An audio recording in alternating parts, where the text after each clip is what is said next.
गांव वाली वर्सेस शहरी बहू की पार्टी ड्रेस। हे भगवान, ये गर्मी क्या कह रही है, कितनी ज्यादा तेज गर्मी हो गई है एकदम से ही। गुड मॉर्निंग माँ जी। गुड मॉर्निंग माँ जी, मैंने शौर्य और राघव जी दोनों के लिए टिफिन बना दिए हैं। अब आप कहो तो सभी का नाश्ता भी बना दूं क्या? हाँ बना दे, पूछती क्यों है। और हाँ सुन, गर्मी ज्यादा हो रही है तो आज चाय की जगह जूस बना देना।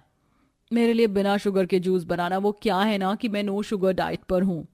अरे बहू, क्या होती है ये डाइट वाइट, बिल्कुल भी डाइटिंग वगैरह मत करना। तू तो पहले ही कितनी सुंदर है, ऊपर से गर्मी इतनी हो रही है कि बस पूछो नहीं। कोई डाइट वाइट मत करना, नहीं तो तबीयत भी खराब हो सकती है। नहीं माँ जी, नो शुगर डाइट से तबीयत खराब नहीं होगी और दुरुस्त रहेगी। चल तो तेरी मर्जी। सुन लिया ना तूने शालिनी, जाकर सभी के लिए नाश्ता बना दे। और हाँ, पराठों पर जरा लिमिट में घी लगाना। अपने गांव की तरह घी में डूबे हुए पराठे हम सबके आगे ना रख देना।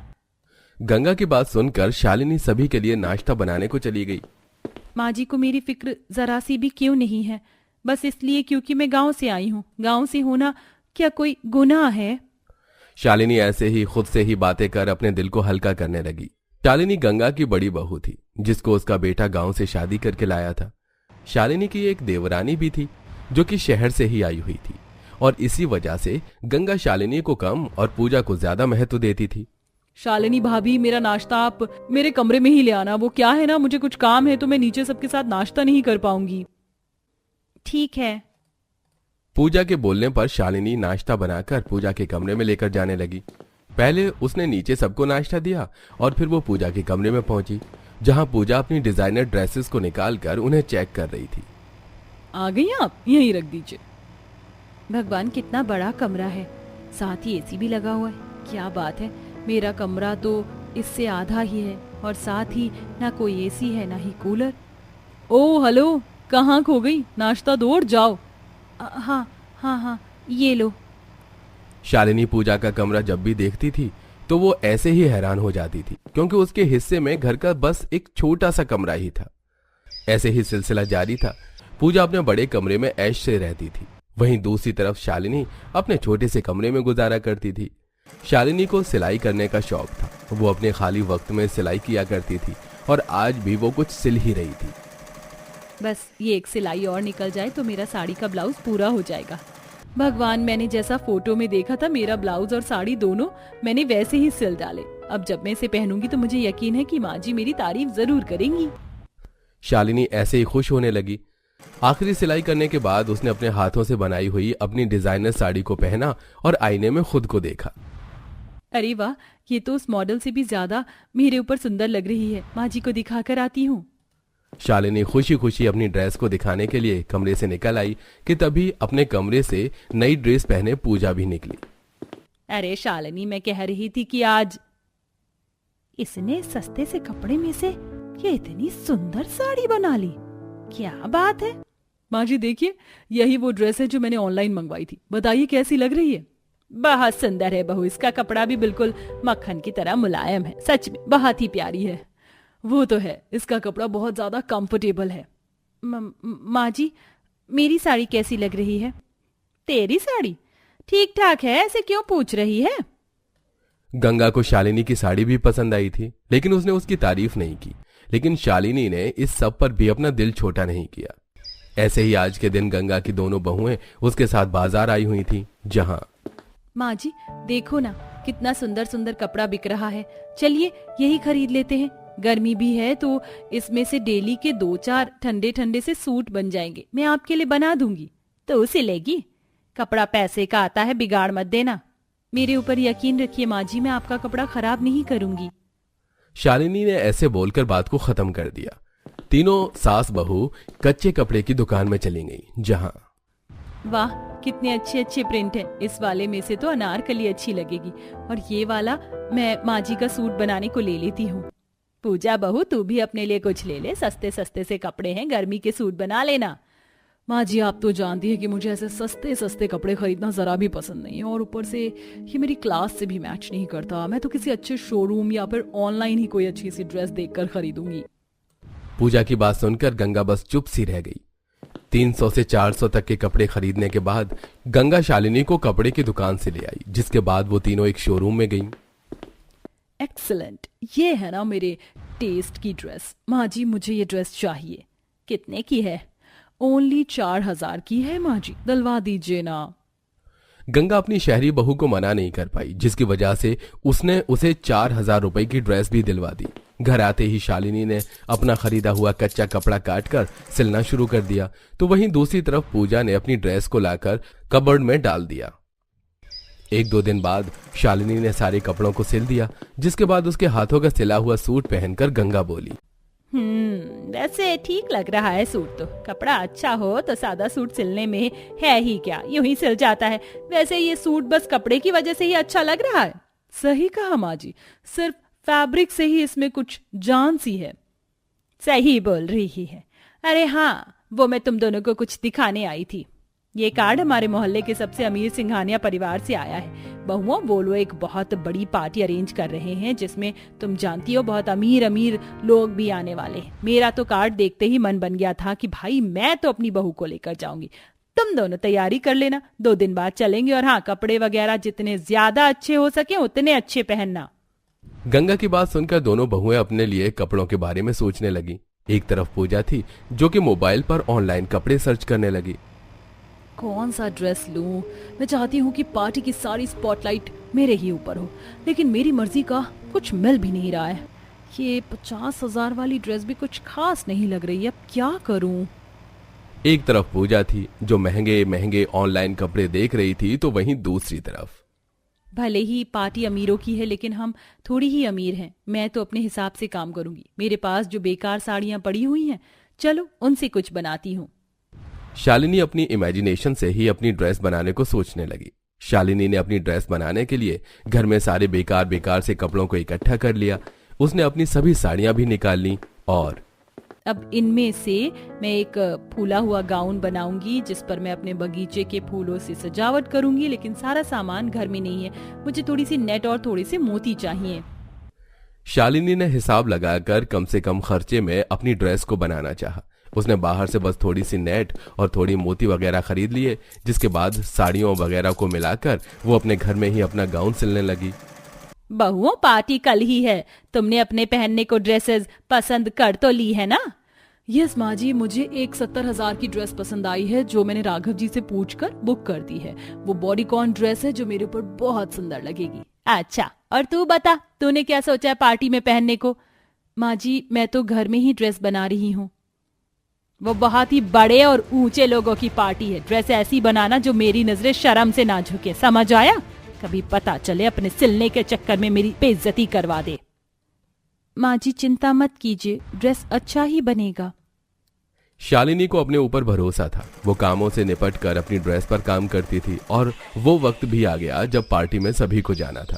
पूजा ने अपनी 70,000 की ड्रेस पहनी, वहीं शालिनी ने अपने घर में बनाई हुई ड्रेस पहनी, जिस पर उसने असली फूलों और पत्तियों से सजावट भी की थी। और दोनों ही अपने अपने कमरों से निकल आईं, जहां ये ड्रेस तूने खुद बनाई है? भगवान, कोई जवाब ही नहीं है इसका तो। कितनी सुंदर लग रही है। आपको अच्छी लगी माँ जी? चलिए अब पार्टी में चलते हैं। शालिनी की ड्रेस देखकर पूजा भी हैरान रह गई, तो वहीं गंगा काफी खुश थी। ऐसे ही पार्टी के जाते ही सभी की नजरें बस शालिनी की ड्रेस पर ही जम गई। अरे वाह, कितनी अच्छी ड्रेस है। कौन है ये? ये ड्रेस तो लाखों रुपए की आई होगी। सभी लोग गांव के शालिनी की ड्रेस देखकर उसके दीवाने हो गए थे। बस फिर क्या था, आज के दिन अपनी कला से शालिनी ने लोगों के साथ अपनी सास का भी दिल जीत लिया। अब शालिनी के पास ऑर्डर पर कपड़े बनने को आते थे और गंगा भी शालिनी को पूरा सपोर्ट देती थी। तो वहीं अब पूजा भी बदल चुकी थी और सभी मिलजुल कर खुशी खुशी रहते थे। छोटे से मेकअप रूम में देवरानी रेशमा मेकअप कर रही है, साथ में उसका हस्बैंड मेकअप किट लिए खड़ा है। तभी गोलू आता है और पाउडर हाथ में लेकर कहता है, चाची आपके पास तो मेरी माँ से भी ज्यादा सामान रखी है, मैं आपका ये वाला पाउडर लगा लूं? इसे लगाने से मैं भी गोरा हो जाऊंगा। चुपचाप से मेरा सामान यहाँ रखो और भागो यहाँ से। और तुम देख क्या रहे हो? ये छोटा सा रूम, इसे तुम मेकअप रूम बोलते हो? यहाँ तो मेरा सामान रखने की भी जगह नहीं है। मैंने अपना सारा सामान उस कार्टन में रखा है। ऊपर से ये बदमाश आकर मेरे सामानों को हाथ लगाता रहता है। आखिर कब बनवाओगी मेरे लिए बड़ा मेकअप रूम जैसे मेरे मायके में था? अरे थोड़ा शोर मचाना कम करो, अगर घर वालों ने सुन लिया तो क्या सोचेंगे? भाभी भी तो पिछले 10 सालों में इसी अपने छोटे से मेकअप रूम में एडजस्टमेंट कर रही है ना। उस गरीब की किस्मत अच्छी है कि ससुराल में उसे ये छोटा ही सही पर मेकअप रूम तो मिला, वरना मायके में तो उसके पास वो भी नहीं था। और ये अब मुझे दे दिया, पर मैं गरीब नहीं हूँ। आई बात समझ में? और तू अभी तक भागा नहीं यहाँ से? नाराज रेशमा बेचारे गोलू को एक थप्पड़ लगाकर अपने मेकअप रूम से बाहर कर देती है। ये देख पूरा परिवार जमा हो जाता है। रेशमा, ये क्या बदतमीजी है? तुम्हारी हिम्मत कैसे हुई मेरे बेटे को मारने की? आपके बेटे ने मेरी नाक में दम कर दिया है। एक तो मेरा इतना छोटा सा मेकअप रूम है, उसमें मेरा दम घुटता है, और ये आकर मुझे और परेशान करता है। अब मैं उस छोटे से मेकअप रूम में और तैयार नहीं हो सकती। मुझे वो गेस्ट रूम चाहिए। उसे मेकअप रूम बनाओ मेरा, नहीं तो मैं मायके चली। माँ रेशमा सही कह रही है, इतना छोटा सा मेकअप रूम है, उसे स्टोर रूम बना दो। घर में हो रहे रोज कलेश की वजह से शांति गेस्ट रूम को मेकअप रूम में बदलने का फैसला लेती है। भैया, यहाँ पर मेरा बड़ा सा शीशा लगेगा और लाइट भी बड़ी होनी चाहिए सारी। और हाँ, यहाँ पर कुछ ड्रॉर बना दो और ये कबर्ड होना चाहिए और इसमें लॉक वाला सिस्टम भी रखना। रेशमा, तुम तो बहुत अच्छे से इस मेकअप रूम को तैयार करवा रही हो, और तुम्हारा ये मेकअप रूम तो बहुत ज्यादा बड़ा है। यहाँ तो हम दोनों का सामान आ जाएगा। एक बार ये मेकअप रूम बन जाने दो, फिर हम दोनों देवरानी जेठानी से आराम से यूज करेंगे। क्या कहा आपने? दोनों देवरानी जेठानी? आपने अपनी शक्ल देखी? आप जैसे गरीब कभी भला इतने बड़े मेकअप रूम में नहीं रह सकते। मेकअप रूम तैयार होने से पहले ही कविता रेशमा को अपने मेकअप रूम में आने से मना कर देती है, और ये बात रेशमा को बहुत बुरी लगती है। जिसके बाद वो उसी अपने छोटे से मेकअप रूम में जाती है जो रेशमा को दिया गया था। रेशमा को तो मेकअप की ABCD भी नहीं आती, और उसके लिए इतना बड़ा मेकअप रूम। और यहाँ मैं 10 सालों से माँ जी से सिर्फ अपने मेकअप रूम में कुछ ड्रॉर बनवाने के लिए कह रही हूँ, पर माँ जी ने मेरी एक नहीं सुनी, और ये देवरानी के आते ही इसे दे दिया। और जब उसके लिए बड़ा मेकअप रूम बन रहा है तो मुझे ये दोबारा दे दिया, पर ये बहुत छोटा है। इस वजह से मुझे आज अपना आधे से ज्यादा मेकअप का सामान, मशीन अपने कमरे में और नंद जी के कमरे में रखना पड़ा है। कविता अपना छोटा सा शीशा, कुछ ड्रॉर और नॉर्मल चेयर देखकर परेशान होती है। कुछ ही दिनों में रेशमा का मेकअप रूम बनकर तैयार हो जाता है, और अब वो तैयार होने के लिए अपने मेकअप रूम से बाहर से मेकअप आर्टिस्ट को बुलाकर तैयार होती है। ऐसे ही एक दिन, अरे आ गई आप? कब से मैं आपके आने का इंतजार कर रही थी। आइए, बहुत बड़ा मेकअप रूम है मेरा। आज मेरा फेशियल और नेल एक्सटेंशन कर दीजिए। रेशमा, ये काम तो मुझे भी आता है, क्यों फिजूल के पैसे खर्च कर रही हो? माना कि तुम अमीर हो और कुछ पैसे बचाना भी तो सीखो। रहने दीजिए जेठानी जी, बहुत अच्छे से जानती हूँ मैं आपको। आप मेरे बड़े से मेकअप रूम में आने का बस मौका ढूंढती हैं। रेशमा की ऐसी बातें सुनकर कविता अपने कमरे में जाती है, जहां पूजा आती है और अपनी भाभी से बोलती है। भाभी, जब से रेशमा भाभी का बड़ा मेकअप रूम बना है, वो तो अपने मेकअप रूम में ही बैठी रहती है। मुझे फेशियल करवाना था, आप मेरा फेशियल कर दो ना, पिछली बार की तरह मत करना। पूजा, एक बार मेरा मेकअप रूम देखा है? ये कितना छोटा है, सही से 2 इंसान खड़े भी नहीं हो पाते, और शीशा भी इतना छोटा है, लाइट भी नहीं लगी है। ऊपर से फेशियल करने के लिए जब मैं चेयर घुमाती हूँ तो मुझे चोट लग जाती है। एक काम करो, मैं तुम्हारे कमरे में ही तुम्हारा फेशियल कर देती हूँ। यहाँ से ज्यादा रोशनी तो तुम्हारे कमरे में है। अब कविता अपनी नंद को फेशियल उसके कमरे में जाकर करती है। इसी तरह कुछ दिन बीत जाते हैं, और एक दिन शांति के कुछ मेहमान आते हैं, और घर में कमरा न होने की वजह से शांति रेशमा से कहती है, बहू, तेरे कहने पर मैंने गेस्ट रूम को तेरा बड़ा मेकअप रूम बना दिया। अब तू बता, मैं अपने मेहमानों को कहाँ रखूं? माफ करना माँ जी, उस वक्त मैंने कहा होगा, पर आप खुद सोचिए ना, अगर मैं अपना कमरा आपके मेहमानों को दे दूंगी तो क्या मैं अपने मेकअप रूम में सोने के लिए जाऊंगी? तो भाभी, आपका मेकअप रूम बहुत बड़ा है, हम वहीं 2 गद्दे लगवा देते हैं। अरे, तुम्हारा दिमाग खराब हो गया है क्या? जानते भी हो, मेरे मेकअप रूम में हेयर स्पा की machine, hair dryer, straightener, nail art machine और भी पता नहीं कितनी महंगे महंगे प्रोडक्ट रखे। अगर भगवान न करे उन गंवार मेहमानों से कुछ टूट जाए या खो जाए तो इसका हर्जाना कौन भरेगा? रहने दीजिए माँ जी, रेशमा अपने आगे किसी की नहीं चलने देगी। पैसे का गुरूर जो है इसको। आप मेहमानों को मेरे कमरे में भेज दीजिए। एक रात की तो बस बात है, मैं गोलू को लेकर नंद जी के कमरे में चली जाऊंगी। वैसे भी विवेक जी काम के सिलसिले में कुछ दिनों के लिए बाहर गए हुए हैं। उस दिन भी कविता अपनी सास की परेशानियों को समझती है। इसी तरह कुछ दिन और बीत जाते हैं, और एक दिन मेकअप रूम खुला देख गोलू रेशमा के बड़े मेकअप रूम में चला जाता है और मेकअप ब्रश लेकर दीवार पर पेंटिंग बनाने लगता है। चाची को अपना मेकअप रूम बहुत पसंद है, और ये बहुत सुंदर भी है। आज इसकी दीवार पर पेंटिंग कर लेता हूँ। बदतमीज, ये क्या किया तूने? मेरा पूरा मेकअप रूम खराब कर दिया। बहुत बदमाश हो गया है तू। रुक, अभी तेरे हाथ पैर तोड़ती हूँ मैं। इतना बोलकर रेशमा गोलू को मारने लगती है। जहां कविता अपने छोटे से मेकअप रूम में किसी लड़की की आईब्रो बना रही होती है तो अपने बेटे की रोने की आवाज सुनकर वो रेशमा के मेकअप रूम में जाती है और उसके मेकअप रूम की दीवारें देखकर हैरान रह जाती है। देख रही हैं दीदी, आपकी तरह आपका बच्चा भी गंवार है एक नंबर का। क्या हाल किया इसने मेरे इतने बड़े मेकअप रूम का। वो सब तो ठीक है रेशमा, पर तुम्हें गोलू को ऐसे नहीं मारना चाहिए था। वो अभी बच्चा है। अगर इस बच्चे को आज नहीं मारती ना तो आज उसने दीवार खराब करी है, कल को ये मेरा पूरा मेकअप रूम खराब कर देता। लाखों रुपए लगाए हैं मैंने इस मेकअप रूम में। इसकी माँ की तरह नहीं जो 10,000 में छोटा सा मेकअप रूम बनाकर बैठ गई और आज पड़ोस के लोगों का मेकअप करके दिन के 100 रुपए कमा रही हैं। बस बहुत हो गया रेशमा, मैं अपने दम पर कुछ पैसे कमा पाती हूँ, तुम्हें तो कुछ आता भी नहीं है और बाहर के आर्टिस्ट को बुलाकर अपने बड़े से मेकअप रूम में तैयार होती हो। और गोलू तू खबरदार, अगर अब से इस मेकअप रूम में तूने कदम भी रखा। मेकअप रूम को लेकर दोनों देवरानी जेठानी में तकरार हो जाती है। इसी तरह कुछ दिन बीत जाते हैं और वो दोनों एक दूसरे से बात करनी बंद कर देती हैं। ऐसे ही एक दिन, बहू रात को हमें पार्टी में जाना है तो तुम सब टाइम पर अच्छे से तैयार हो जाना। रेशमा भाभी, जब से आपका मेकअप रूम बना है आप इसी में तैयार होती हो, एक दिन मुझे भी इसमें तैयार होने दो ना। मेरा मन होगा तो करवा दूंगी तुम्हें भी तैयार, वरना तुम्हारी प्यारी बड़ी भाभी तो है और उनका छोटा सा मेकअप रूम, उसमें ही हो जाना तैयार। घमंड में चोर रेशमा इतना बोलकर वहां से चली जाती है और शाम को पार्लर वाली को बुलाती है। और जब पार्लर वाली उसके मेकअप रूम में सामान लेकर आती है तो उसका बड़ा सा मेकअप रूम देखकर हैरान हो जाती है। हे भगवान, इसका मेकअप रूम तो मेरे पार्लर से भी बड़ा है। वहां तो वो सारी मशीन रखी है जो मेरे पार्लर में नहीं है। मैं बेकार ही अपना सामान लेकर आई, यहाँ तो काफी महंगे सामान है। क्यों मेरा मेकअप रूम देखकर हैरान रह गई ना। अब मेरे मेकअप रूम को घूरना बंद करो और जल्दी से मेरा मेकअप करो। 8 बजे हमें पार्टी के लिए निकलना है। वो लड़की अब रेशमा को तैयार करने लगती है और उसके चेहरे पर ब्लीच करती है, जिस वजह से कुछ देर रेशमा आंख बंद करके बैठी होती है। तो इसी बीच लड़की हेयर स्ट्रेनर, फाउंडेशन जैसी महंगी महंगी चीज चोरी कर लेती है और मेकअप करके समय से पहले बिना पैसे लिए वहां से जल्दबाजी में चली जाती है। अरे बड़ी अजीब लड़की है, बिना पैसे लिए इतनी जल्दबाजी में यहाँ से चली गई। मैं तो टाइम पर तैयार हो गई। एक बार सारा सामान देख लूं फिर मेकअप रूम में ताला लगा दूंगी, वरना वो गोलू का बच्चा आकर फिर कुछ गड़बड़ी कर देगा। इतना बोलकर रेशमा अपना सारा सामान रखने लगती है। तभी वो देखती है कि उसका कुछ सामान गायब है और वो रोती हुई अपनी जेठानी के मेकअप रूम में जाती है और उसके मेकअप रूम में तलाशी लेती है।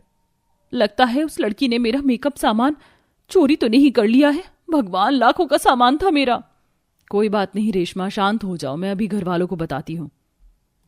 कविता ये बात घर वालों को बताती है, जिसके बाद निखिल रेशमा को डांटते हुए कहता है, और कर लो अपनी मनमानी। अगर तुम भाभी से तैयार होती तो तुम्हारा एक भी सामान चोरी नहीं होता। भाभी गरीब है लेकिन चोर नहीं, पर तुम्हें तो घमंड था अपने बड़े से मेकअप रूम पर।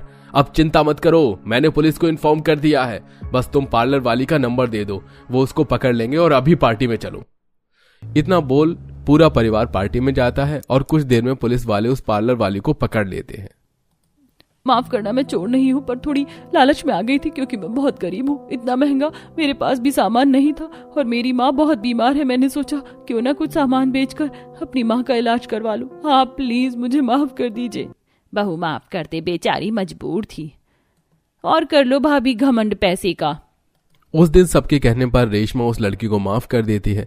साथ ही साथ उसे अकल आ जाती है, जिसके बाद वो खुद घर जाकर अपनी जेठानी का मेकअप का सामान लेकर अपने बड़े से मेकअप रूम में जाती है और उस दिन के बाद दोनों देवरानी जेठानी एक ही मेकअप रूम का इस्तेमाल करती हैं।